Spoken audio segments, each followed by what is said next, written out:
안녕하십니까. 인사팀 직설의 윤호상 소장입니다. 이번 시간에는 이제 또 질문이 들어온 얘기를 좀 해보려고 합니다. 질문이 이제 조금 어려울 수도, 여러분 입장에서는 어려울 수 있기 때문에, 이게 질문이라는 것은 생각해 보시면, 질문이 생긴다면 과감하게 물어보시고 빨리 해결하고 넘어가시는 게 좋습니다. 그래서 추천하는 거는 직접 인사팀에 전화해봐도 되고요. 그런 부분이 가장 쉽게 명확하게 해결되는데, 여러분은 인사팀에 전화를 안 하고 취업 카페에서 글을 올려놓고 여러분끼리 감론을 막 하다가 보면 결국은 결론도 안 나고, 그리고 이상한 소문만 막 나타나는 경우가 많습니다. 그렇기 때문에 과감하게 전화를 하고 주위 전문가라든지 인사팀에 대해 직접 전화해 보는 게 좋습니다. 단, 전문가도 과연 전문가인지를 확인해 봐야겠죠. 그래서 실질적으로 기업의 인사팀에 경험이 있다든지 이런 분이, 뽑아보신 분이 진짜 전문가이기 때문에 그 부분들한테 조금은 질문해 보시는 게 좋습니다. 그래서 너무 서론이 길었네요. 그래서 오늘 뭔 얘기하려면 창업과 취업. 야, 이게 엄밀해서 무엇이죠? 창업과 취업. 근데 이제 어쩔 수 없이 창업이란 경험을 대학교 때 많이 해보는 경우가 많습니다. 그래서 어제도 질문이 들어왔던 게 뭐냐 하면, 창업 프로젝트나 창업 경험이 있는데 이걸 자기소개서나 면접에, 그리고 이력서에 쓰는 게 맞는지 안 맞는지를 묻는 게 많았습니다. 근데 좋아, 일단은 창업팀, 창업 동아리도 했고 창업 프로젝트를 했고, 그래서 창업의 경험을 해봤거나 창업 공모전에 이런 데 냈다. 그거 당연히 했으면 그걸 굳이 한걸 자소서에 안 적을 이유가 없잖아요. 아니, 자소서 말해. 일단 지원서에 적지 않을 이유는 없잖아요. 당연히 지원서라는 것은 사실을 기반으로 내가 할 수 있는 경험. 그래서 꼭 직무가 연관이 안 되더라도 여러 경험들을 적는 게 당연히 맞지 않을까요? 그래서 지원서에 적는 게 맞을 것 같아요. 그래서 지원서에 당연히 적는 게 맞는데, 좋아.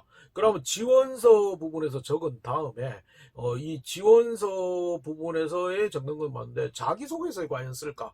이게 엄밀해서 친구들 입장에서 취업이랑 창업은 좀 다른 개념이 되잖아. 엄밀해서 취업 준비 안 하고 창업했다? 기업이 좋지 않지, 색안경 끼고 보지 않을까요? 라고 생각을 합니다. 물론 과거에는 그럴 수도 있습니다. 과거에는 왜 그러냐면 창업 경험이 있다. 특히 이제 창업 경험 비슷한, 뭐 좀 전혀 다르지만 제가 입사할 때, 또 나 때는 올스인데, 나 때 이제 올스인데, 제 입사할 때만 해도, 그래서 저는 이제 고시를 전공이 행정학이다 보니까, 그리고 이제 저희 학교는 법대 속에 있다 보니까, 그래서 자연스럽게 고시 준비를 했었고, 그래서 그 면접에서 가장 많이 질문받았던 게 그 얘기입니다. 고시 준비할 거 아니냐고. 회사 그만두고 고시 준비할 거 아니냐고. 그리고 회사 다닐 때도 많이 얘기했습니다. 네가 고시 다시 준비할 거 아니냐고, 이런 얘기를 많이 하다 했습니다. 그러다 보니까 이게 약간은 부정적인 영향을 줄 수도 있었던 게 옛날 얘기고, 창업도 마찬가지입니다. 그때 당시에는 그러면 회사에 돌아가가지고 1, 2년 돈 벌어가지고 창업할 거 아니냐고, 이렇게 물었던 게 가장 많았던 거.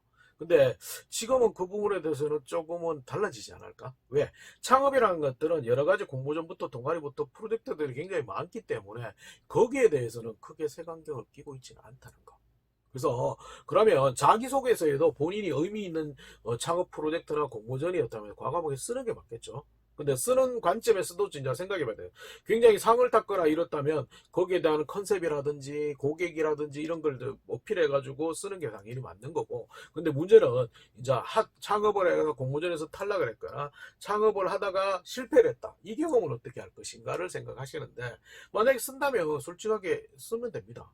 근데 이제 일단은 창업에 대해서 했다는 내용을 세부적으로 적고, 내가 고객 타겟이나 그 제품이나 서비스의 차별화를 어떻게 했는데 결국 실패했다. 그럼 쿨하게 인정하면 되죠. 그럼 창업이 되잖아. 근데 이제 거기서는 그치지 말고, 그래서 쿨하게 인정하신 다음에 그 원인을 찾아보니까 이런 게 부족했습니다.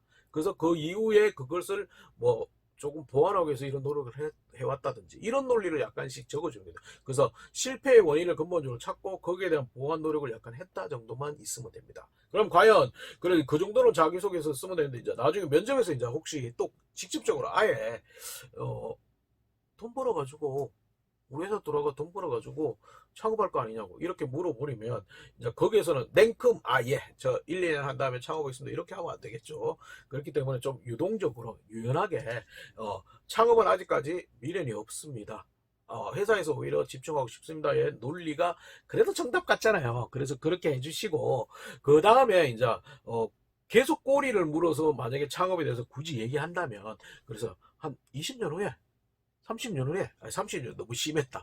그러니까 한 20년 후에 내가 이런 것을 해보겠습니다의 논리로 줬습니다. 왜? 면접관은 아무래도 우리 회사에서 좀 오래 다닐 친구를 뽑다 보니까 금방 그만두겠다. 인원을 이런 친구는 안 뽑을 수밖에 없거든요. 그래서 그 부분은 좀 유연성 있게 좀 대응하시는 것이 좋은 전략이 될 겁니다. 아시겠죠? 창업 써도 됩니다. 써도 되고 만약에 실패했다면 실패에 대한 원인을 분석하고 그걸 보완하는 노력을 조금 적어주자는 거. 그리고 면접에서 직접적으로 창업에 대해서 묻는다면 그래도 당장 냉큼한다는 거는 절대 안 되기 때문에 약간 유연성 있게 예, 아직까지는 미련이 없습니다. 그래서 향후에 뭐 20년 후에나 이렇게 가지고 회사 생활을 열심히 한 후에 그때 기회가 있으면 하겠습니다. 예, 좀 이렇게 조금 능글능글하게 넘어가는 것이 오히려 더 유리할 것 같습니다. 창업 해보시고 취업과 다른 게 아니고 똑같은 개념일 수도 있습니다. 그럼 창업에서는 고객이나 제품의 차별화, 서비스의 차별화를 좀 생각해 보신다면 그게 기업에서 내에서도 쓸 수 있는 것들이 많기 때문에 그 부분을 과감하게 어필하시면 됩니다. 절대 못 쓰는 경험은 없습니다. 아시겠죠? 좋습니다. 오늘은 창업에 대해서 얘기했습니다.